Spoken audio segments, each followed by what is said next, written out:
किसी ने कहा अपने मित्र से कहा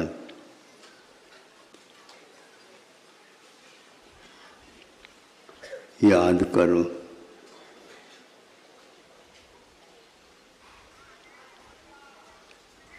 अब क्या याद करना?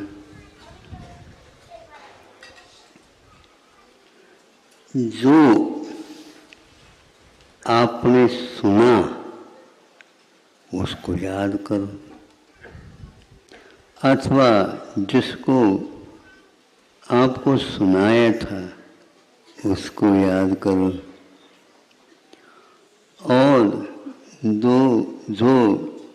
दो व्यक्तियों के बारे में संघर्ष हुआ था उसको याद करो।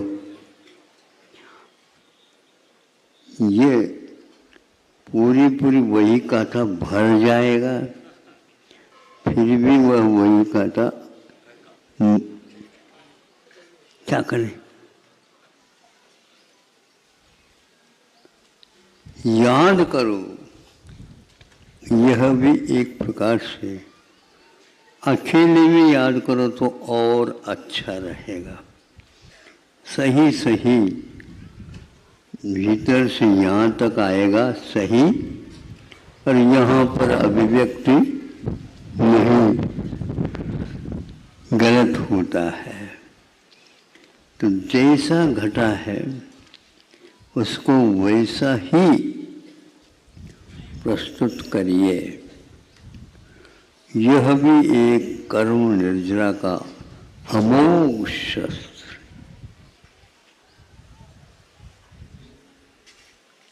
हम सब कर रहे हैं लेकिन याद नहीं कर रहे। उस यादगारी के लिए ही पश्चाताप उसके बिना हो नहीं सकता, और सही सही हिसाब किताब भी आपका हो नहीं सकता। दिन भर आपने दुकान चलाई, खूब पैसा दिख रहा है, वहाँ पर पूरा भर करके ऊपर छलक रहा है। अब आप समय होने के कारण कहते हैं सब दरवाजा बंद करते हैं दुकान के, एक आध फलक खुले रखते, एक आध ग्राहक आ जाए भूला भटका या एकांत में मिल जाता तो वो खरीदना चाहता। तो उसमें सारे वह ऐसे गिनने के लिए नहीं बैठता, कैसे बैठता? तो वह एक लड़ी बनाता चला जाता। 54 की अलग है, 58 की अलग है, रुपया की अलग है, रेज की अलग है, फिर नोट के तरफ से चलो, 1 रुपये नोट अलग है, 2 रुपये नोट अलग है, 5 के अलग है,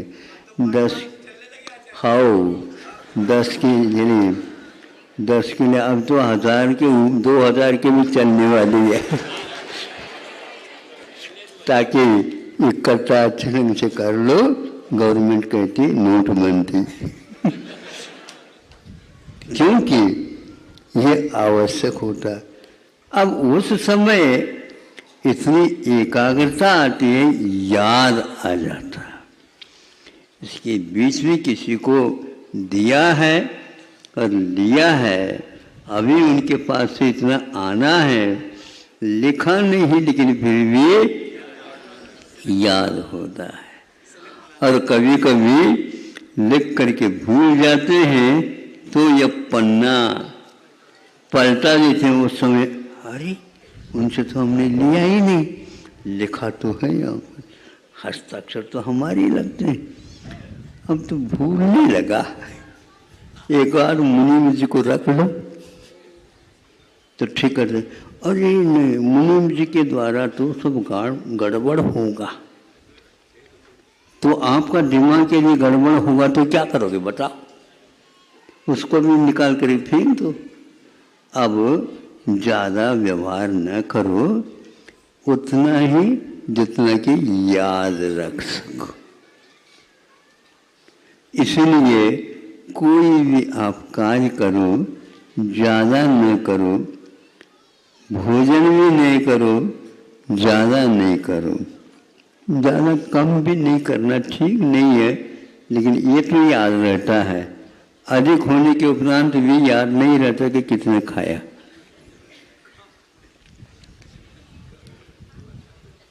किसने खाया, तो पड़ोसी में कहता है 10 के ऊपर हो गया, याद नहीं करो, खाओ। याद नहीं करो कह रहा है वो, क्योंकि अभी भूख है। तो वह तो कह रहा है, याद रख रहा है कि पेट क्या होगा। आप नहीं देख रहे। यह स्मृति, ये यादगारी मोक्ष मार्ग में बहुत काम करता है। इसलिए सुबह, मध्याह्न और शाम को पुनः उठते ही पहले सर्वप्रथम प्रतिक्रमण किया जाता है, स्मृति मूलक। ऐसा नहीं वो तो खाना पूर्ति कर, नहीं, उसको भी बहुत अच्छे ढंग से रखते हैं। तब कहीं जाकर के दिवाली के समय पर शांति मिलती है। इतना हिसाब किताब बराबर हो गए, नहीं तो बराबर हो गया। गड़बड़ होता है तो भी वो भैया बराबर हो गया। कर्म सिद्धांत के अनुसार एक बात कहना चाहता हूँ, वह जो कुछ भी है कर्म, बंध का अथवा संक्रमण का आदि अनेक प्रकार के प्रयोग होते हैं उसका, उसको जब लेते हैं तो उसका जो उदीर्ण होता है तो वो सही काम होता है, और उदय होता है तो वो सारा का सारा काम नहीं होता।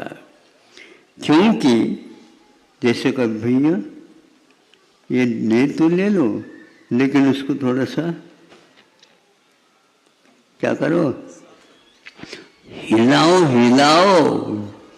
हाँ, तो हिलाने से क्या होता है, नीचे का ऊपर, ऊपर का नीचे, बीच का नीचे, नीचे का बीच में, इस प्रकार हो करके उसमें चारों तरफ से एक समतल हो गया।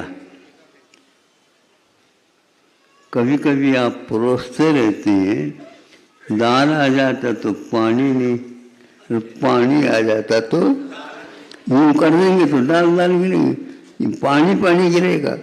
बढ़िया एक करो ना, क्या कहते, ये करने का मतलब क्या, हाँ, वह मिल जाए। इस प्रकार ऐसी चीज परोसते समय बार बार जो परोसने वाले भी उसको यूं यूं हिलाते और देते, हिलाते और देते। इसी प्रकार आपको भी हिलाना और उसको कर्म विपाक को अनुभव करना। केवल उदय उदय करेंगे तो ठीक नहीं होता, उदीरना भी चाहिए। उदीरना यह भूख की सही दशा बता देती। कर्मों को भी इसी प्रकार हिलाने से ही सही उसका फल मिलता, द्रव्य क्षेत्र काल भाव। वर्तमान में एक शिक्षा नीति में कमी चल रही है, बीच में आई है, लेकिन अब वो पश्चिम की हवा चलने से ऐसा हो गया।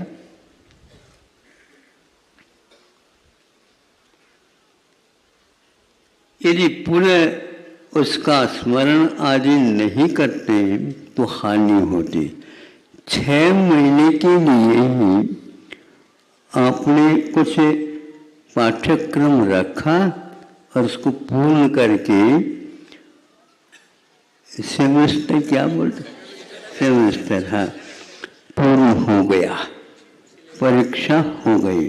अब 6 महीने शेष जो रह गया वो दूसरे भाग के अपेक्षा से हो गया।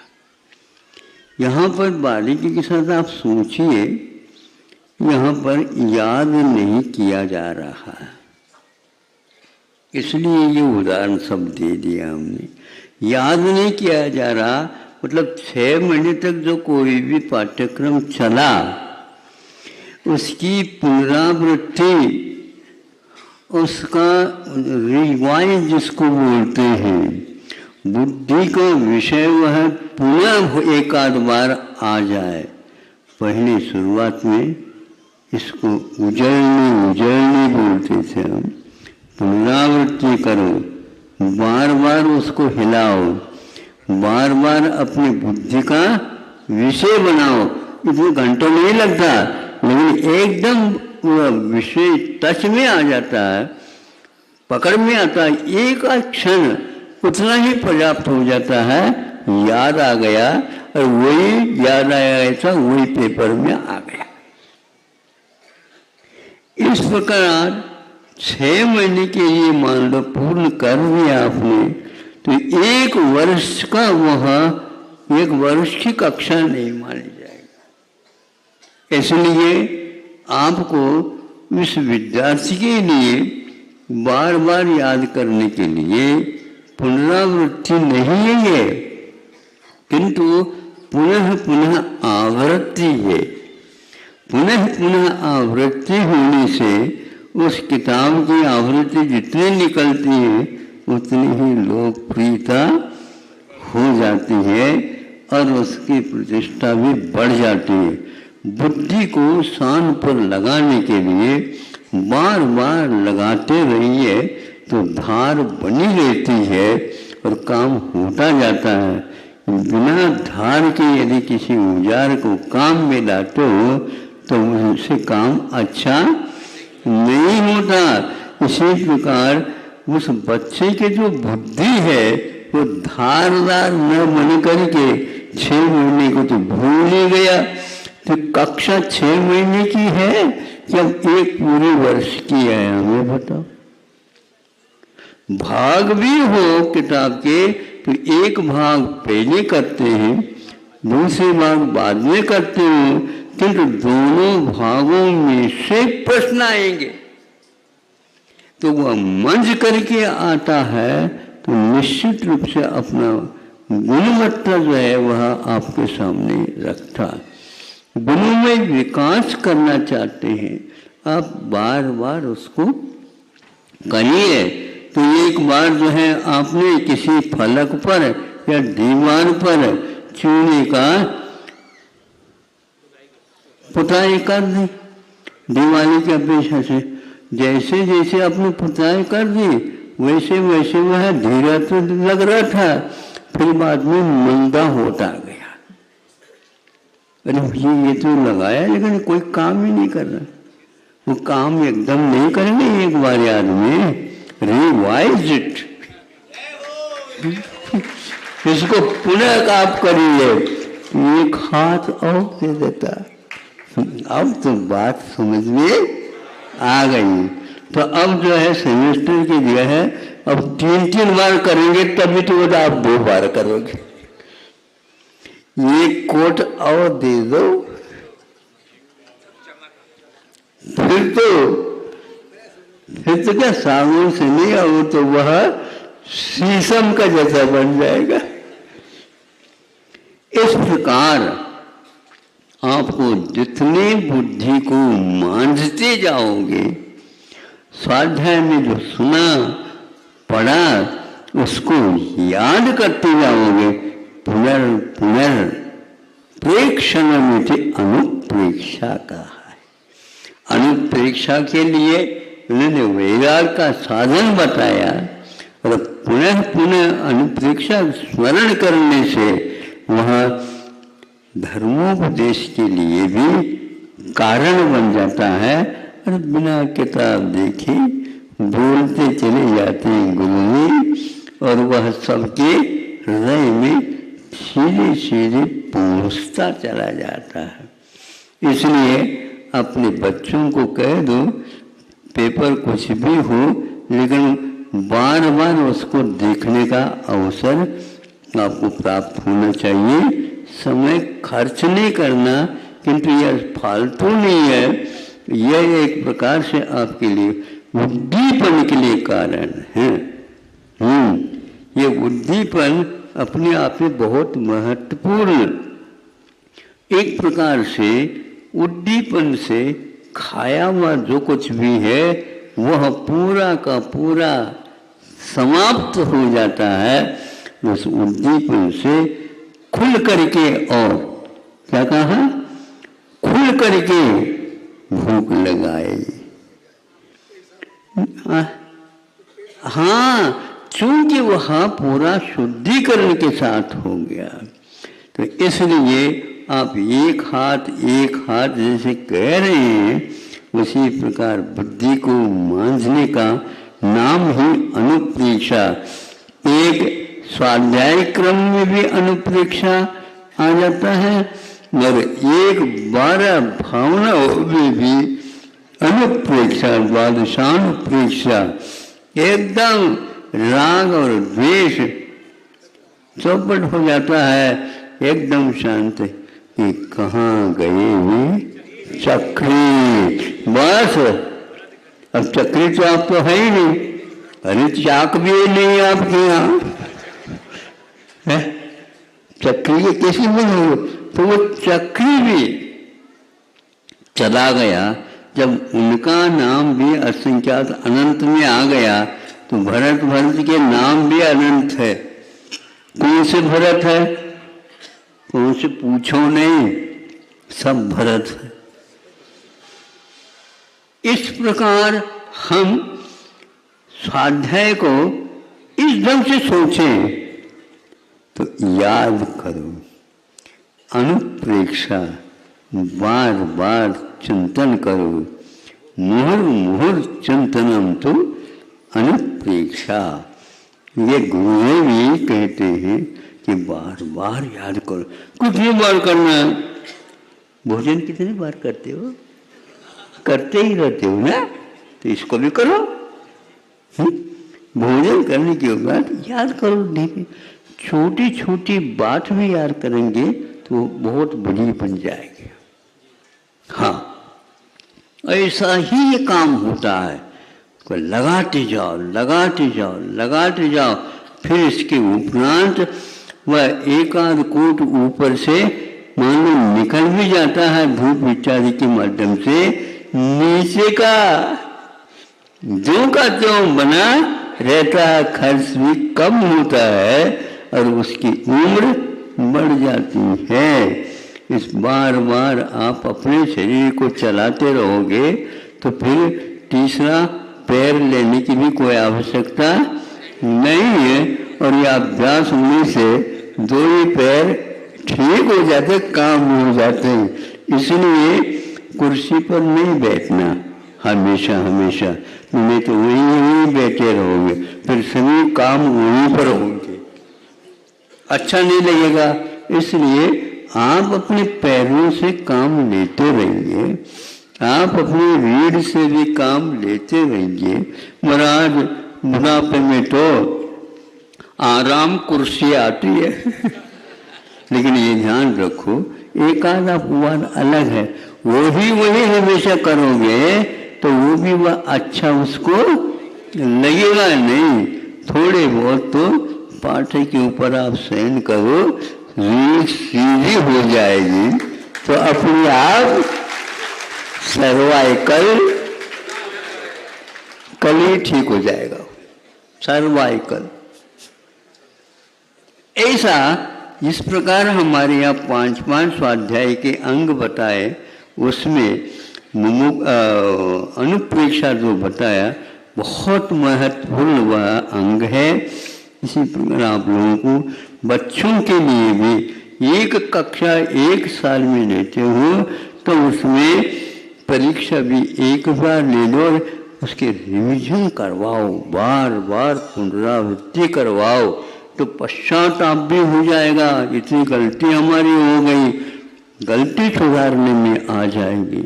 इसलिए सही सही पाठ को निर्धारित करने के लिए बार बार देखने से संपादन भी बहुत अच्छा हो जाता है। फिर बार बार बर्बाद में आवश्यकता नहीं पड़ेगी। जब आप पढ़ाएंगे तो बार बार नहीं, एक ही बार में उसको समझ में आ जाएगा, क्योंकि आपको ही नहीं समझ में आता तो उसको क्या आने वाला है। कभी कभी ऐसा होता है, गुरुजी को बाद में समझ में आ जाता, तो फिर वह विद्यार्थी कब समझेगा? वो भी समझता है, ये क्रम है। ये समझो, गुरुजी को भी बाद में समझ में आता है, हमको भी बाद में ही समझ में आना। यदि मान लो हमने पढ़ाए नहीं तो क्या होगा? समझ में ही नहीं अपने जीवन को। इसलिए ऐसा मत करो, किंतु उसको बार बार याद करो। अपने पूर्वजों को जो बार बार याद करता है तो उसकी दुकान अच्छी चलती है, जैसे हमारी। अहिंसा परमो धर्म की।